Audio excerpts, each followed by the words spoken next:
Like if you found the video valuable. The platform was nearly empty, bathed in the orange glow of the dim station lights.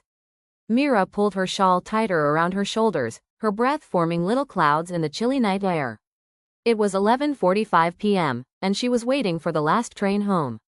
She had spent the day at work finishing deadlines, and by the time she left the office, the city had already begun to fall asleep.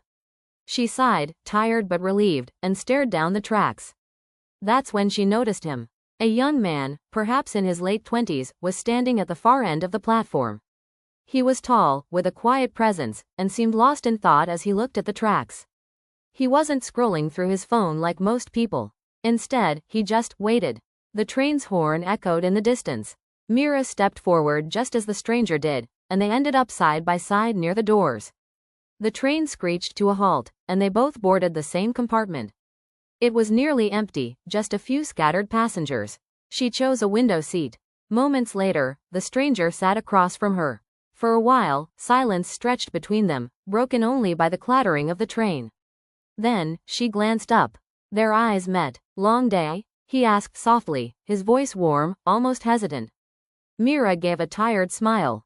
"The longest. You?" he chuckled, rubbing the back of his neck. "Same. I almost missed this train." That small exchange opened a door neither of them expected. Soon, they were talking about work, the chaos of the city, the comfort of chai on winter nights. His name was Aarav. He worked in design, loved sketching old buildings, and confessed that he often took the last train simply because he enjoyed the quiet. Meera laughed. "That's unusual. Most people avoid it." "Maybe I like unusual things," Aarav replied, his eyes lingering on her a moment longer than necessary. As the train moved through the sleeping city, their words began to flow like they had known each other for years. She found herself telling him about her childhood trips to the hills, her secret love for poetry, the way she always carried a notebook in her bag but rarely wrote in it. Aarav listened intently, his gaze never wavering, as if every word mattered. Time slipped away unnoticed. The train slowed at each stop, passengers coming and going, until finally there were only the two of them left in the compartment. "Where do you get down?" she asked. "Next stop. You?" "Same." She smiled, a strange, sweet coincidence. As the train neared the final station, silence fell between them again, not awkward, but heavy, filled with the realization that this chance meeting was ending. When the train halted, they both stood. For a moment, neither moved toward the exit. "Funny," Aarav said quietly, "how sometimes strangers feel less like strangers." Meera's heart skipped. She nodded, and more like, the right person, at the right time.